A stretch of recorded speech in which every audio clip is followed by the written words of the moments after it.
हम गीता मलिक अहाँ सबके प्रणाम करै छी। हम एकटा अहाँ सबके मिनती गीत सुनाबै छी। अखन बियाह दान भऽ रहल अछि। बर कनिया बियाह भेलाके बाद जाइ छथिन भगवती घर, गोर लागले तऽ मिनती गीत होइए। पाबनि तिहार कोनो होइए तऽ गोर लागले जाइ छथिन, तखन मिनती गीत होइए। तखन अहाँ सब सुनियौ, सुनि कऽ वीडियोके लाइक कमेंट कऽ देब। मांगी लो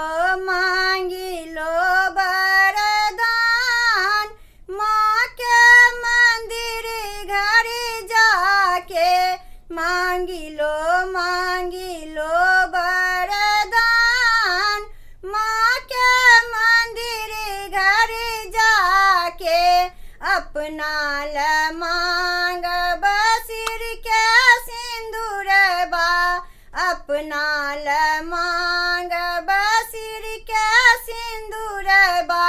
गोदी भरी पुत्र, गोदी भरी पुत्र, माँ के मंदिर घर जाके मांगी लो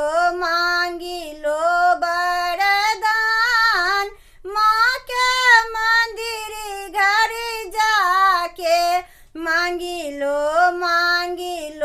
वरदान, माँ के मंदिर घर जाके।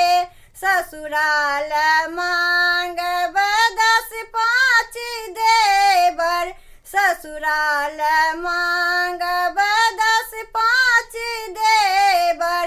ननदी में अकेल, ननदी में अकेल, माँ के मंदिर घर जाके मांगी लो वरदान, माँ के मंदिर घर जाके मांगी लो वरदान, माँ के मंदिर घर जाके। नहिराल मांगब भाय भतीजा, नहिराल मांगब भाय भतीजा।